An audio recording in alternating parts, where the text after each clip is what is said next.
Yeah, that won't work for me either. Lynette will give me an earful if I get home too late. I understand how you feel, Navia, but we have to change venues for the next part of the story anyway. Huh? Another location? There's a special note for the GM at the end of this section that says to proceed to an indoor set for the next part of the script.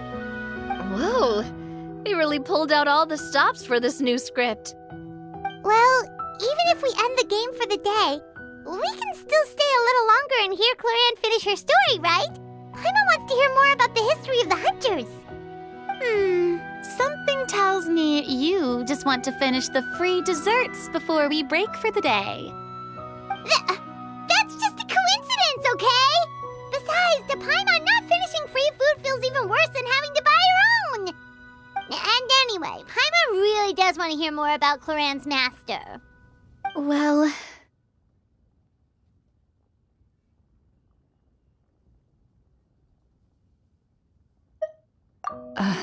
It's nothing.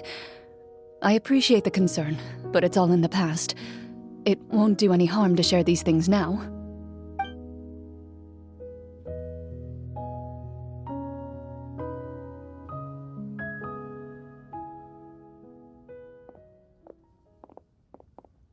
My earliest memories are of living with Master.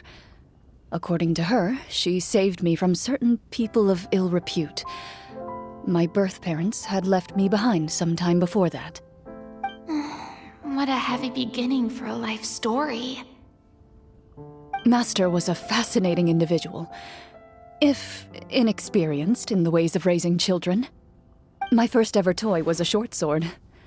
Although I suppose it wasn't so much a toy as something Master removed from her waist and handed to a noisy child in need of distraction. Oh wait, so she handed an actual sword to a child? Isn't that dangerous? Did you hurt yourself? Of course I did. I cut my palm and bled quite a lot. But Master was not concerned. She just stood there and casually lectured me about it.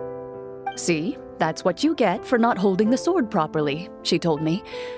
She then crouched down next to me and said, "Give me your hand. I'll teach you to bandage this wound. After that, it's time to learn how to truly hold a blade." Excuse me for asking this, Clorinde, but how old were you exactly when all this happened?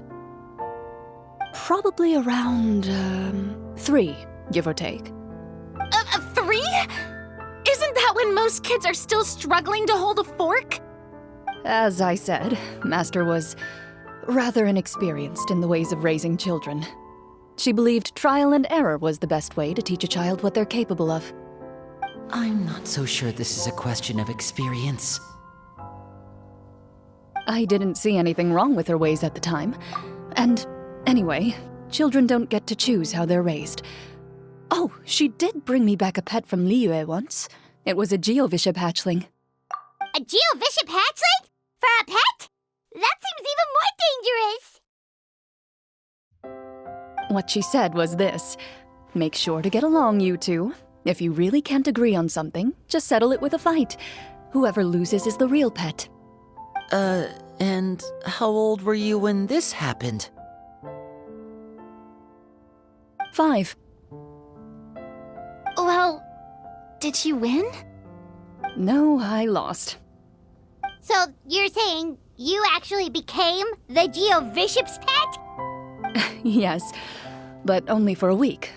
By the end of that week, I defeated it in combat, and we've shared a cordial relationship ever since. That really doesn't sound like the kind of childhood someone should have. Later on, I gradually understood that Master most likely didn't know any other way to raise a child. She was a marechaussee hunter, but I never heard her bring up her own parents. Thanks to her, I learned how to navigate the forest by the age of 6, and could hunt monsters in the wild by myself the year after that. Even though the training she subjected me to was strict, she always made sure to take me traveling when she had the time. We met many of her friends during those days. That was also how I met Mr. Callis and his family. I still remember the first time we met. You were too scared to join our picnic and hid behind Ms. Petronia the whole time. I still hadn't really met many children my age at that time, so I didn't know how to interact with others.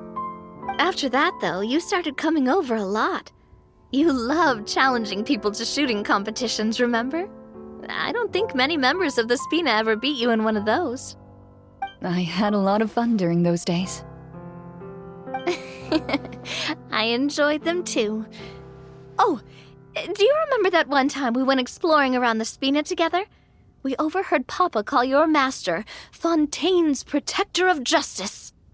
We tried to pretend like we never heard anything, but you nearly let it slip that one time.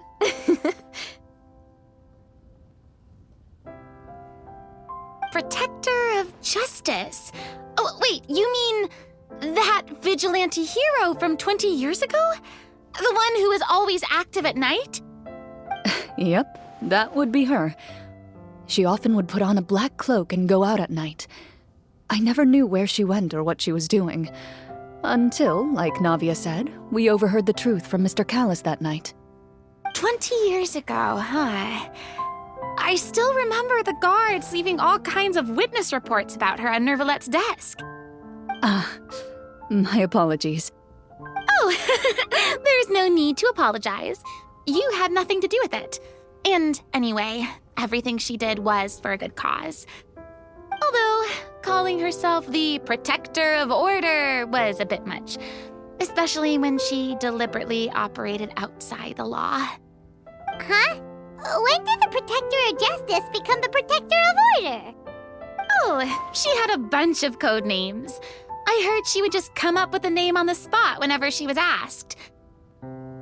Later on, she probably got sick of answering those questions and decided to stick to just two: the Protector of Justice and the Protector of Order. That sounds like her, all right. I bet she forgot which of the two she'd use by the time she got back each night. Well, she certainly sounds like a fascinating individual. With her strong sense of justice, it's no surprise her student followed in her footsteps. It's true. I always wanted to become like her.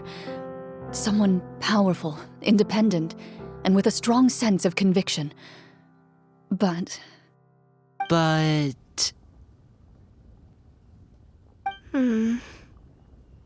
She suddenly disappeared the night I turned 10 years old. Disappeared? What happened? I have no idea. She didn't even leave a note. I was never able to find out where she went. That night, I was celebrating my birthday at Navia's house, but Master never came to pick me up. When I returned home on my own, it was to an empty house. When she still didn't appear after a few days, I went to Mr. Callis's house to ask about her whereabouts, but he only shook his head. Papa probably didn't know either. I know he sent a few people to investigate the matter in secret, but they never found any credible leads. Don't worry, I understand. To be perfectly honest, given Master's personality and way of doing things, it all made a lot of sense. If I had to guess, I'd say she probably used it as an opportunity to force me to become independent. Just like how, when a litter of kittens reaches a certain age, the mother willingly leaves them behind. Were you upset, Clorinde?